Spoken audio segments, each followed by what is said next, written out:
আসসালামু আলাইকুম। গাড়ির কাগজপত্র নিয়ে একটা গুরুত্বপূর্ণ কথা বলবো আজকে আমি।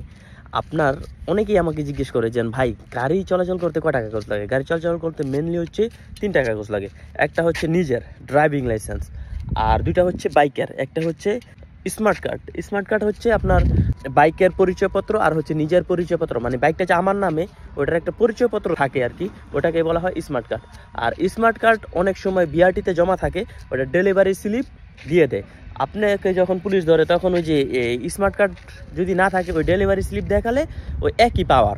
স্মার্ট কার্ডের যতটুকু পাওয়ার ডেলিভারি স্লিপের সেম পাওয়ার। টেক্সট টোকেনটা হচ্ছে বাইক ২ বছরের বা ১০ বছরের কাগজ করা থাকে, এটার একটা পারমিশন। মানে বাংলাদেশের রাস্তায় চলাচলের যে পারমিশনের যে কাগজটা, ওটাকেই বলা হয় টেক্সট টোকেন। যাই হোক, এ হচ্ছে ৩টা কাগজ: স্মার্ট কার্ড, আর হচ্ছে টেক্সট টোকেন, আর ৩ নাম্বার হচ্ছে নিজের ড্রাইভিং লাইসেন্স। ৩টা কাগজ থাকলেই আপনাকে পুলিশ ছেড়ে দিবে। এক্ষেত্রে আরেকটা গুরুত্বপূর্ণ বিষয় হচ্ছে অনেকেই গাড়ি কিনে গাড়ির কাগজপত্র করে না। মানে ২ বছরের ১০ বছরের যে কাগজটা করে গাড়ি কেনার পরে, ওই কাগজটা করে না।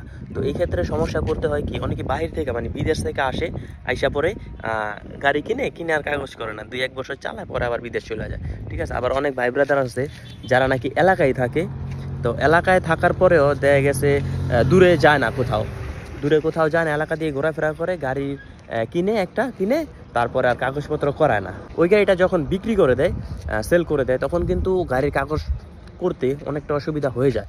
কেন অসুবিধা হয়ে যায় আসলে যারা ভুক্তভোগী তারাই বলতে পারবে। অনেক ঝামেলা করে শোরুমে। অর্থাৎ আপনারা যখন গাড়িটা কিনবেন, হ্যাঁ, সহজ একটা উপায়, আপনাকে একটা মেমো দিবে, শোরুমের মেমো দিবে। একটা ফাইল আছে, একটা ডাটা ফাইল বলে ওটাকে। একটা গাড়ির ২৬ পাতা বা ২৭ পাতার একটা ডাটা ফাইল আছে, ওটা আপনি শোরুম থেকে নিয়ে আসবেন উঠাইয়া। ঠিক আছে।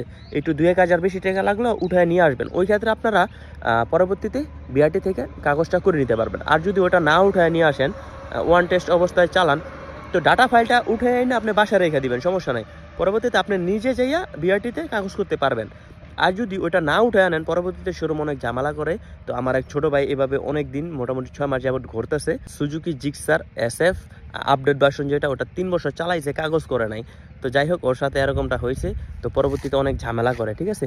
তো আপনারা যারা বাইক কিনে মানে কাগজ করাবেন না, তারা অবশ্যই ওই শোরুম থেকে ডাটা ফাইলটা নিয়ে আসবেন, নয়তো আপনিও সেম ঝামেলায় পড়বেন। তো যাই হোক, আজকের ভিডিওটা এই পর্যন্তই। সবাই ভালো থাকবেন, সুস্থ থাকবেন, আর ভিডিওটা শেয়ার করে দিবেন। অনেক ভাই ব্রাদার আছে যারা নাকি গাড়ি কিনে কাগজ করাতে চায় না, মানে ২ বছরের বা ১০ বছরের কাগজ করায় না, এলাকাতে ঘোরাফেরা করে।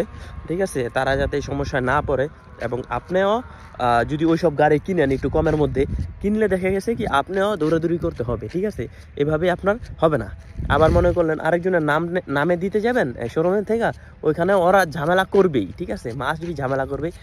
ছোটো ভাইরে নিয়ে অনেক দৌড়াদৌড়ি করছে আমি, ও এখন পর্যন্ত দৌড়াদৌড়ি করতেছে, ওর কাগজ মনে হয় এখনো ক্লিয়ার হয়নি। তো যাই হোক, ভিডিওটা সবাই শেয়ার করে দিবেন যাতে আরেক ভাই এই সমস্যাটায় না পড়ে। সবাই ভালো থাকবেন, সুস্থ থাকবেন। আল্লাহ হাফেজ। আর এরকম ভিডিও পেতে আমার পেজটা অবশ্যই ফলো দিয়ে রাখবেন।